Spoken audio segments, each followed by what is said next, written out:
디도서 2장 보십시다.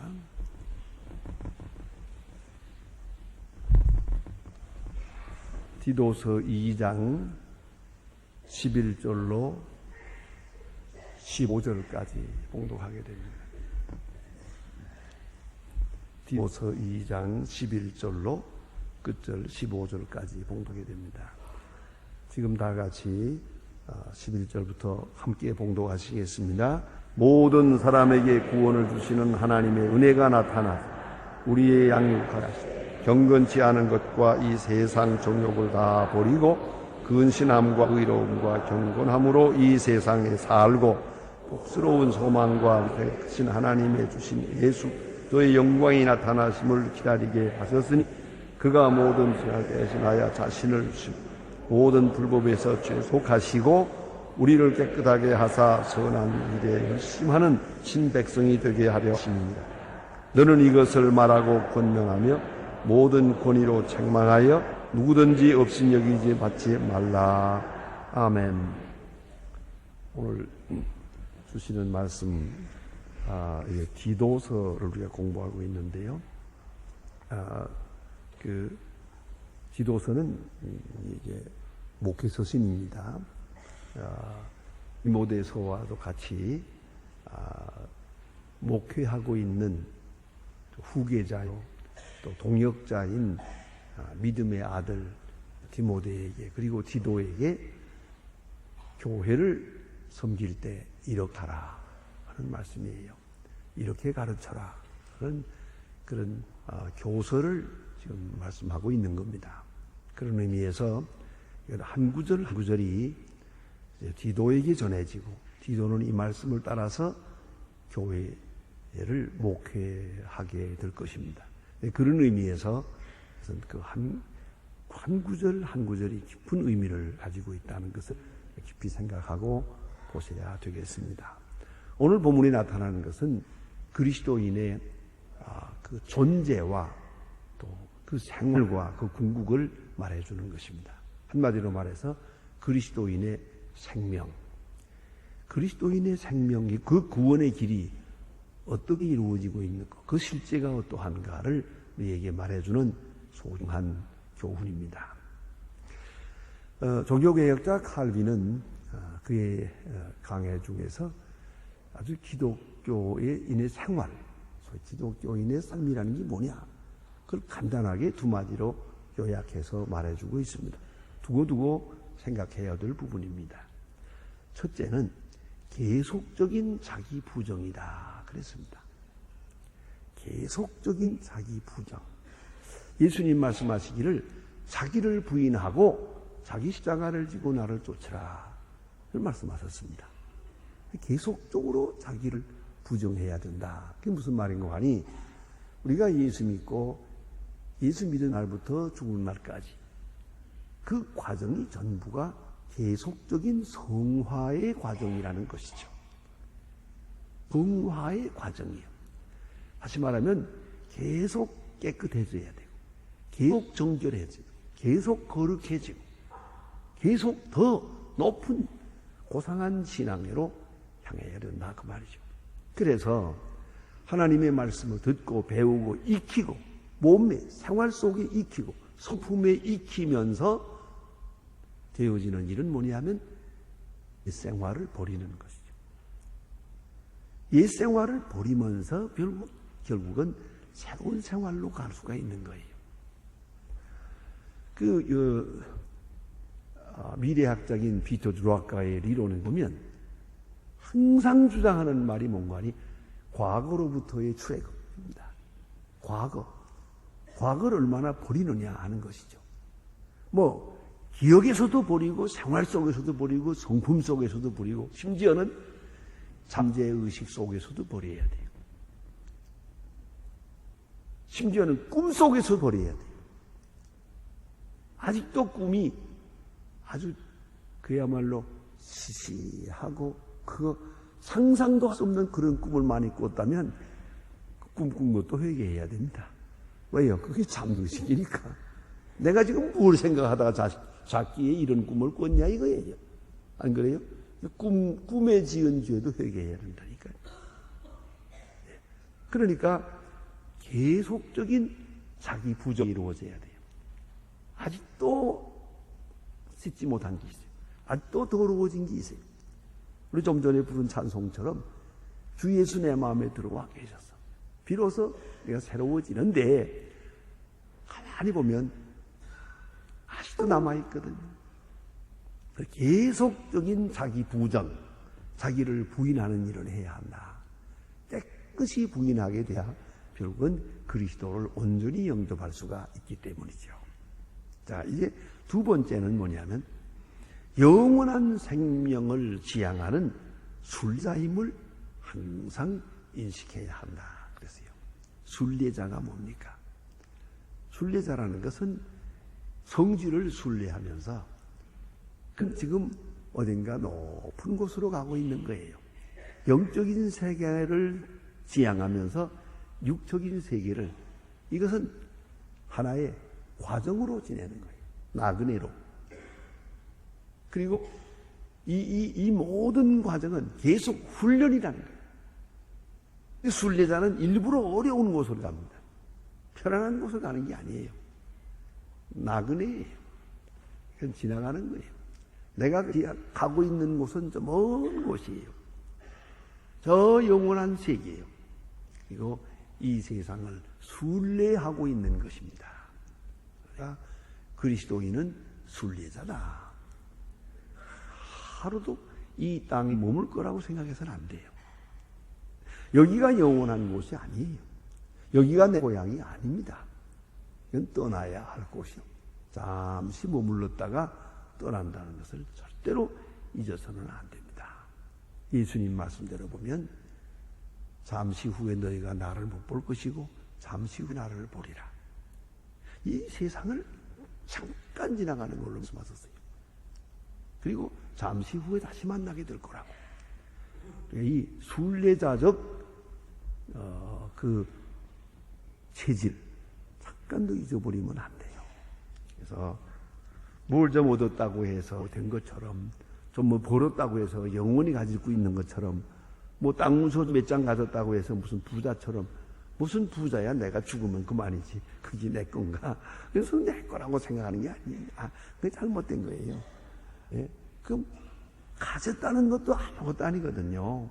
그러니까 항상 순례자라고 하는, 그래서 아주 가든하게 가볍게, 생을 너무 이렇게 무겁게 살아서는 안 돼요.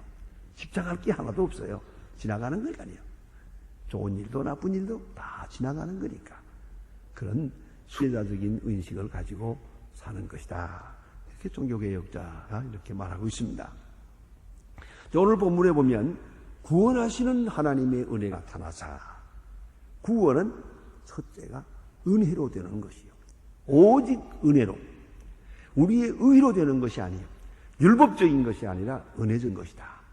그 점을 꼭 잊지 말아야 합니다. 은혜는 거저 주시는 거예요. 우리에 의해서, 우리 의에 의해서, 우리 도덕적 순위에 의해서 이루어지는 게 아니에요. 아무리 노력하고 애쓰고 해도 우리의 도덕으로서는 구원을 받을 수가 없어요. 오직 은혜로. 마치 뭐와 같은 관이 아무리 좋은 옥토라 하더라도 씨앗을 뿌리지 않으면 거기서 곡식이 나질 않아요. 이 씨앗은 밖으로부터 주어지는 거예요. 그와 마찬가지로 은혜가 하나님께로부터 와야 구원의 역사가 이루어지는 것이지 우리 인간의 노력과 수고로 되는 것은 아닙니다. 그래서 비유해서 어떤 사람은 그렇게도 말하고 있어요. 예? 물에 떠내려가는 사람이 자기 머리카락을 자기가 우위로 잡아당긴다고 해서 물이 나오느냐고요. 그건 안 되는 거 아닙니까? 밖에서 누가 그를 잡아줘야 하고 밖에서 생명줄을 던져주어야 되는지 자기 스스로 거기서 노력한다고 되어 있지 않단 말입니다. 그런 거로 오늘 본문은 말합니다. 구원은 오직 은혜로 오는 것이다. 그 다음에 또 말씀이 뭐냐면 하나님의 은혜가 나타나 우리를 양육하시되, 양육한다. 구원하시고 양육하시고 이 두 측면을 말하고 있어요. 그렇습니다. 우리 신앙생활은 구원이요, 그 다음에는 양육이에요. 구원은 일시적인 것이요. 돌발적으로 이루어지는 겁니다. 하나님의 은혜로 이루어지는 것이죠. 그러나 양육은 긴 과정입니다. 이걸 용어를 바꿔서 말하면은 구원은 중생이요. 성화는 긴 과정입니다. 이 성화의 과정이 있습니다. 그걸 생각해야 돼요. 그래서 은혜로 구원받고 은혜로 양육받는 것이다. 오늘 성경은 이렇게 확실하게 말합니다. 둘 다 하나님의 역사요. 원하시는 하나님의 역사입니다. 이제 그 과정을 보십시다. 자세하게 설명합니다. 첫째, 다 버리고 그랬어요. 여기 보니까 이 세상 정욕을 다 버리고 버리는 거예요. 이 계속적인 용어예요. 반복적으로 한 말이에요. 계속적으로 반복적으로 다 버려야 돼요. 얼마나 버렸느냐가 문제예요. 아직도 세상에 집착하고 있고 세상 욕심에 끌려 있는 동안은 나는 아직도 멀었어요. 이 세상 일에 대해서는 아주 초연하게 생각을 해요. 그리고 다 버리는 이 묻습니다. 얼마나 버렸는가? 얼마나 자기 자신을 깨끗이 버렸는가? 그것이 나의 신앙 수준을 결정하는 것이요. 다 버렸다.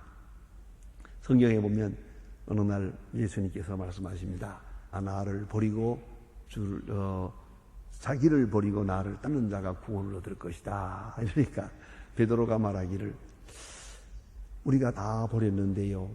직업도 버리고 가정도 버리고 다 주를 따르는데 우리가 얻을 것이 뭐겠습니까? 예수님 말씀입니다. 자기를 버린 자는 구원을 얻을 것이다. 그래서요. 근데 이제 물어봅시다. 베드로가 버렸는가?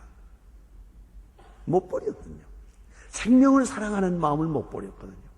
예수를 통하여 출세하려고 했던 마음도 버리지 못했어요. 이 세속적인 욕망을 버리지 못했다가 결국은 예수를 3번이나 모른다고 하는 그런 부끄러움을 당하게 되는 거 아니겠습니까? 자기를 깨끗이 버렸다면 예수와 함께 십자가를 질 수 있었는데 그가 왜 예수를 부인하게 됐느냐? 자기를 완전히 버리지 못했었기 때문이죠. 아주 어려운 일입니다. 다음에 두 번째는 뭐냐면 그리스도인의 생활. 여기 보니까 이렇게 말하고 있어요. 경건함으로 이 세상에 살고 그랬어요. 이 세상에서 떠나는 게 아니에요. 이에 대해서 예수님께서 친히 하신 말씀을 들어보십시오. 요한복음 10장 15절에 예수님께서 제자들과 마지막 만찬을 할 때 맨 마지막에 제사장의 기도를 합니다. 죽어가는 제자들을 위하여 하나님 앞에 기도하는 내용이 있습니다. 그 긴 기도 속에 있는 말입니다. 내가 비옵는 것은 하나님 앞에 기도합니다. 비옵는 것은 저희를 세상에서 데려가시기 위함이 아니오 오직 악에 빠지지 않게 보존하시기 위함이니이다. 보세요. 우리는 종종 환경이 바뀌기를 바라고 아니면 내가 이 환경에서 떠나기를 바라요. 이건 못마땅해서 좀 다른 환경이 왔으면 좋겠다. 다른 운명의 생을 살았으면 좋겠다고 생각을 해요.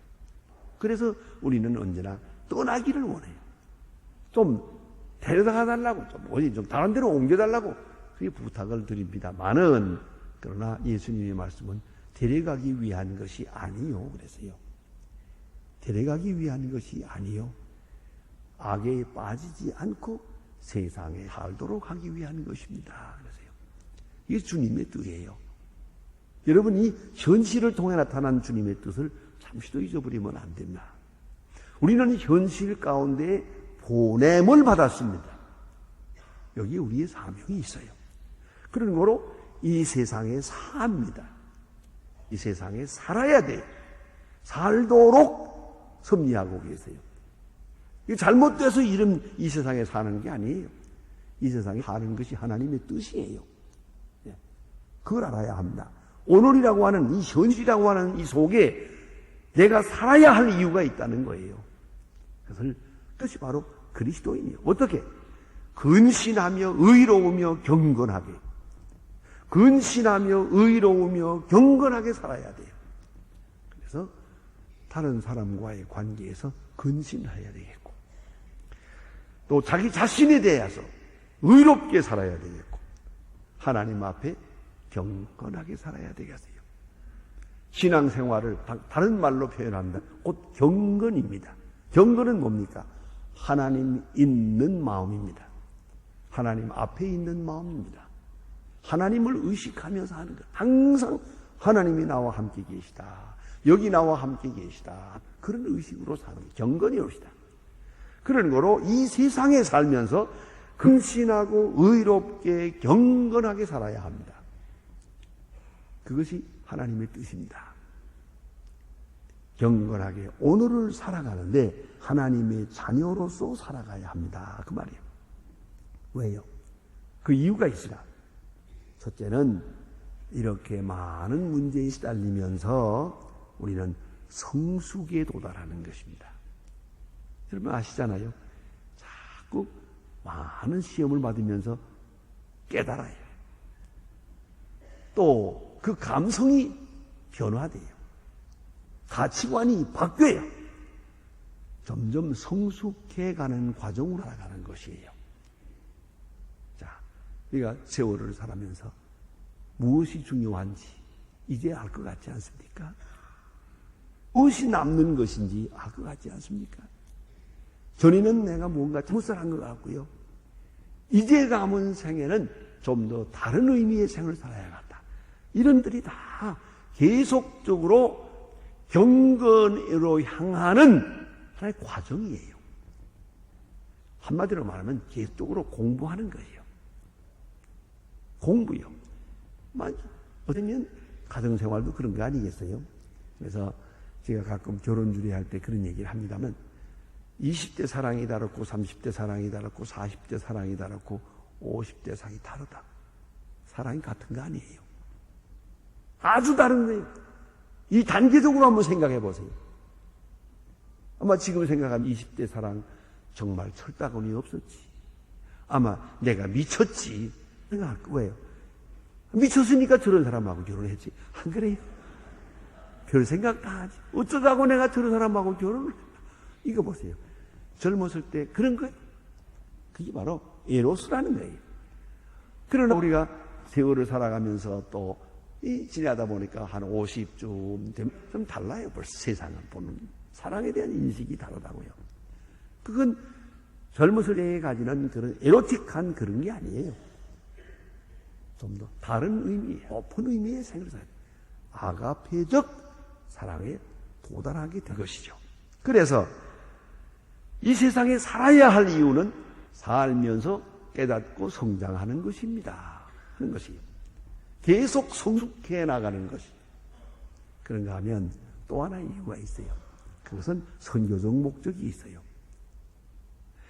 저는 그렇게 생각합니다. 그리스도인이요. 두 가지 사람이 있어요. 은혜적 교인이 있고 은사적 교인이 있습니다. 여러분 생각해 보셨습니까? 은혜적 교인이라는 것은 내가 은혜 받고 나 하나 구원받는 것이에요. 그저 자기 하나. 이 교회에 와서 기도하는 것도 그렇고 복 달라고 하는 것도 그렇고 말씀을 듣는 것도 그렇고 전부 자기 영혼을 위한 거예요. 나와 나 가정, 나. 그게 은혜적인 것이에요. 그러나 은사적 교인이라는 것은 이제는 남을 돕는 일이에요. 어떻게 하면 남을 봉사할 수 있을까? 어떤 사람은 다른 사람을 기쁘게 할 수 있을까? 어떻게 하면 교회의 부흥에 내가 이바지할 수 있을까? 하는 거예요. 이 교회 성장하기 위해서 그렇게 말한답니다. 이 교회에 지금 몇 명이 있든지, 우리가 3만 명이라면 3만 명 중에 은사적 교인이 얼마고 은혜적 교인이 얼마냐.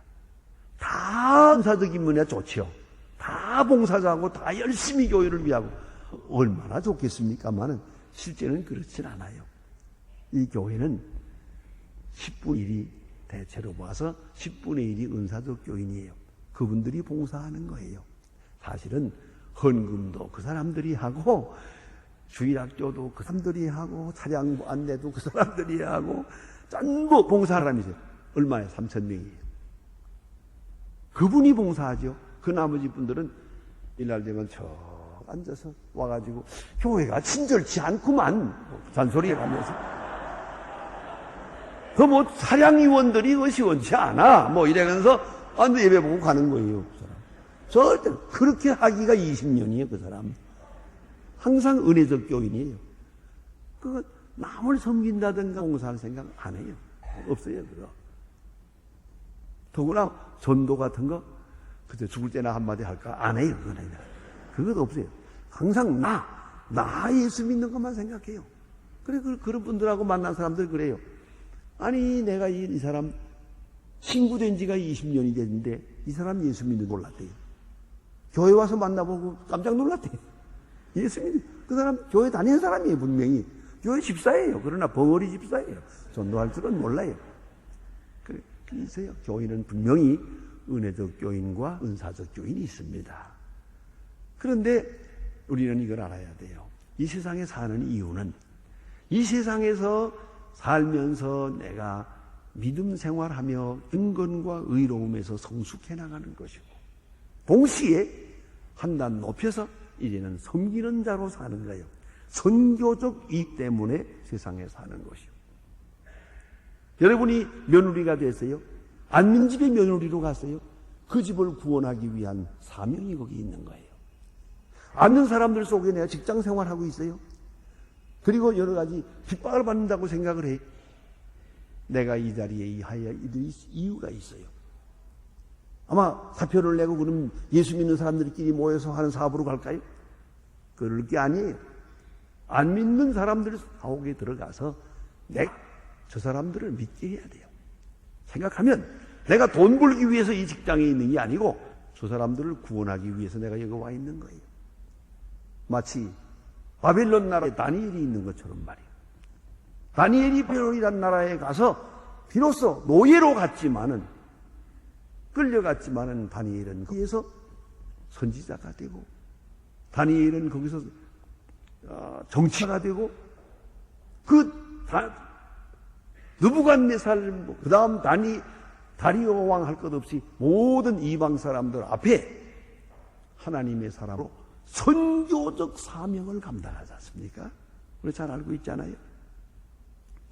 그렇게 사는 사람이 있단 말이에요. 그런 목적으로 이 세상에 살아야 하는 것이에요. 사명을 지니고 사는 거예요. 미션이 사는 이유요. 오늘도 여러분이 글쎄 하루 종일 만나기도 하고 말도 하고 전화도 많이 했을 거예요. 그죠? 그런데 그 전화하고 하는 가운데 내가 남에게 전도하는 목적으로 전도하는 말을 한 일이 있나? 누구에게 예수 믿으라고 얘기한 일이 있나? 하고 생각해 보세요. 가만히 보니까 한마디도 안 했구만. 그러면 오늘 공친 거죠. 뭐. 오늘은 괜히 선 거예요. 안 그렇습니까? 괜히 왔다 괜히 간다 그러지.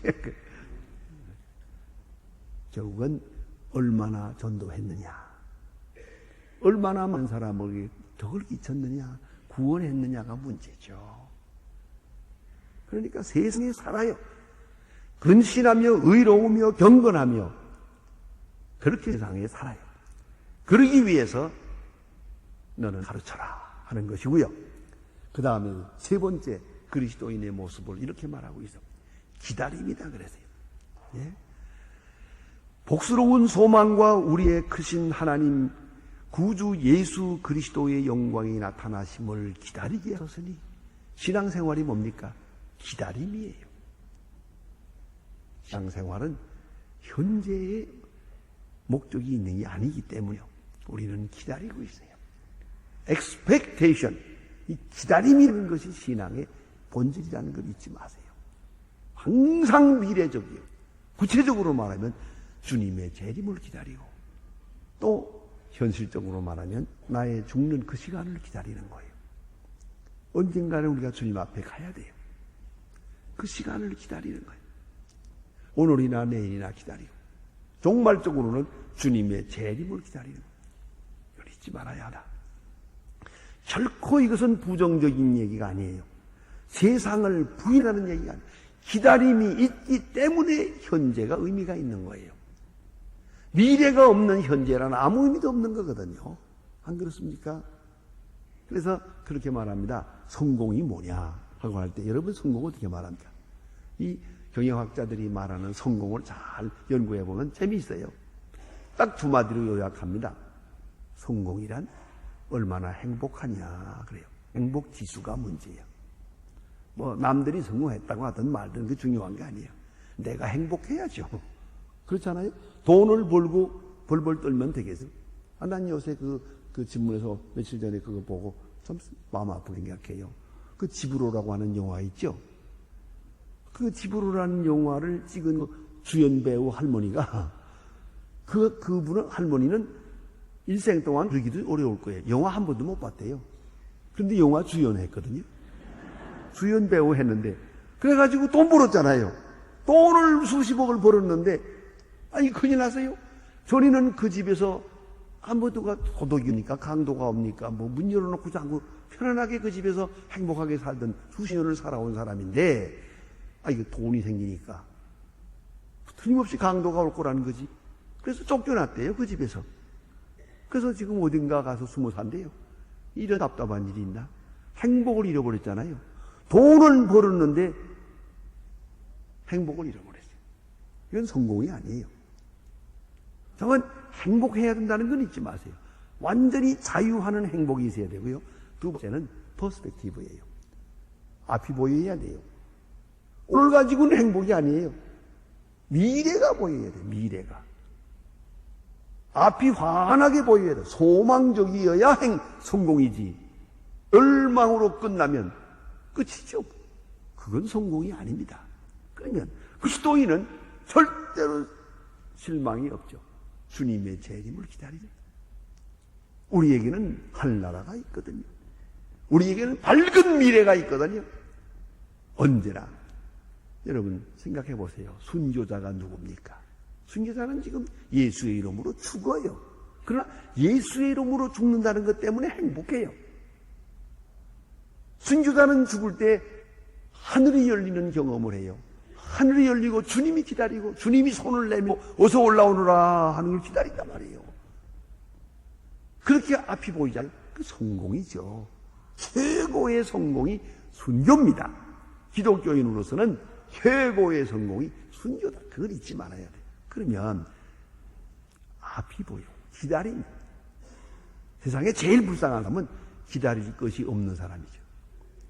기다림이 없는 사람. 누가 그런 얘기 하대요. 좀 미안한 말씀입니다만은 남편이 어지간히 좀 나빠요. 술도 많이 먹고 그냥 나쁜 일도 많이 하고 그리고 좀 가끔은 또 집에 들어와서 아내에게 밝힐질도 하고 그래요.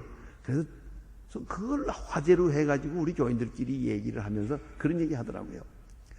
저런 남편은 없는 게 나을 거야. 그렇잖아요. 저런 남편은 없는 게 나을 거야. 그러니까 홀로 된 분 여집사님이 그러더라고요. 그런 거라도 하나 있으면 좋겠다. 그러죠. 왜요? 그래도 사람 될지 아나? 안 그래요? 저렇게 못됐지만은 그래도 어거스틴처럼 회개하는지 누가 아노? 사람들 기다림이 있잖아요. 그러나 없는 사람은 기다릴 게 있잖아요. 여러분 이걸 잊지 말아야 돼요. 기다림이 있다는 것, 이보다 더 행복한 건 없는 거예요. 그래도 뭔가 바라고 기다리고 있어요. 근데 우리는 그런 게 아니에요. 예수의 영광되게 재림하시는 그날을 기다리고 있단 말이에요.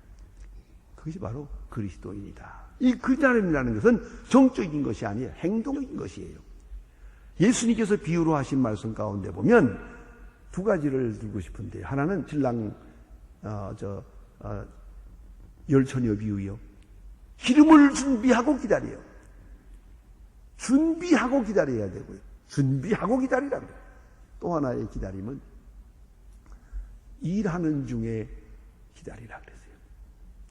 타국에 가면서 종들에게 일을 맡기고 갔다. 돌아올 때에 열심히 일하는 것을 보면 얼마나 큰 상을 받느냐 그랬어요. 일하면서 손 모으고 기다리는 게 아니고 주님의 뜻대로 열심히 일하면서 열심히 전도 사업하면서 기다려야지. 그 일하는 것을 본 것이 아름다운 것이죠. 그렇잖아요? 글쎄 사람 말아 좀 다른지 몰라도 제 경우는 그래요. 집에 딱 들어갔을 때 집에 집사람이라도 가만히 앉아서 그냥 문간에 섰다가 기다린다고 해도 나가 반갑지 않아요. 부지런히 일하고 있는 것을 보는 것이 훨씬 아름답죠. 인사를 제대로 못해도. 안 그렇습니까? 일하는 것. 또 아이들도 보세요. 많이 앉아있는 것을 보는 게 좋아요. 열심히 공부하는 것을 보는 게 좋아요. 일하는 중에 기다려야 합니다. 행동적인 기다림이라는 것을 알아야 합니다. 그 다음에 여기 성경 말씀 두 번째는 뭔가 하나님의 백성 되게 하신다 그래서요. 되게 하신다. becoming이요.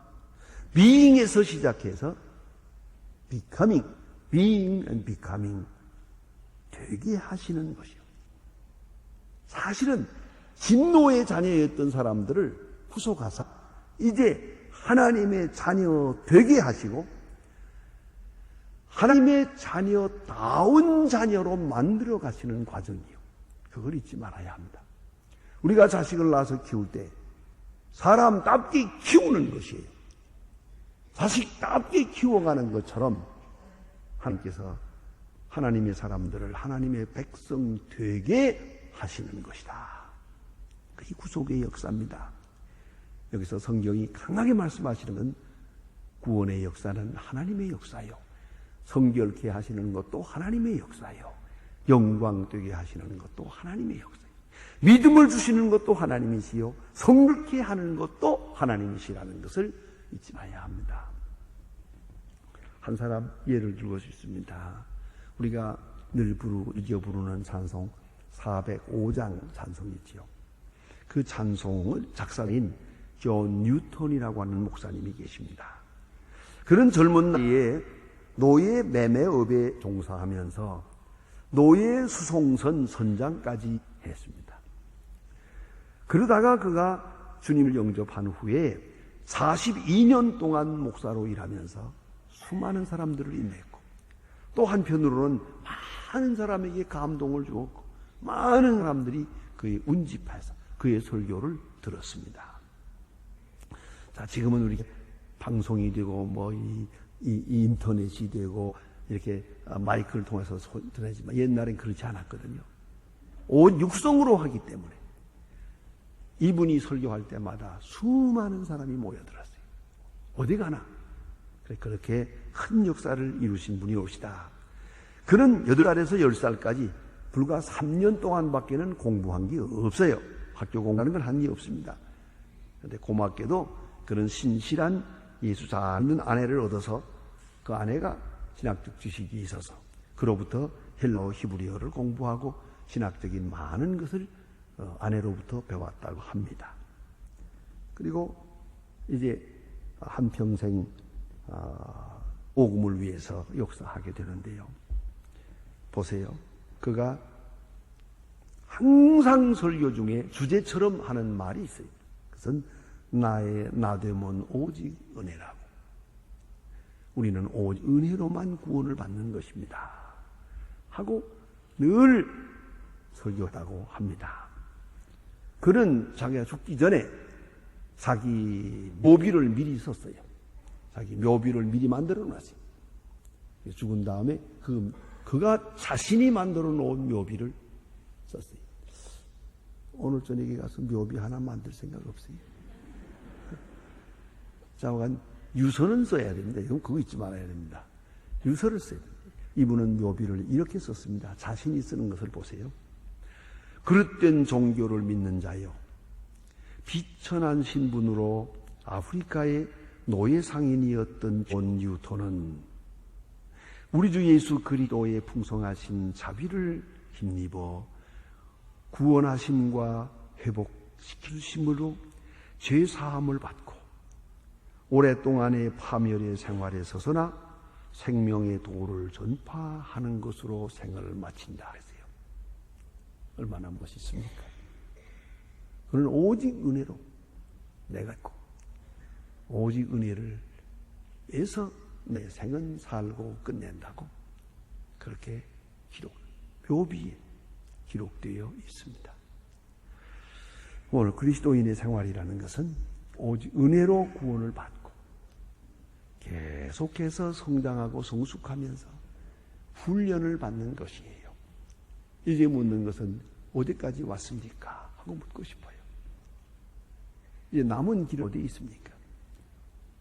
다시 한번 재점검을 해봐야 될 것입니다. 기도하시다.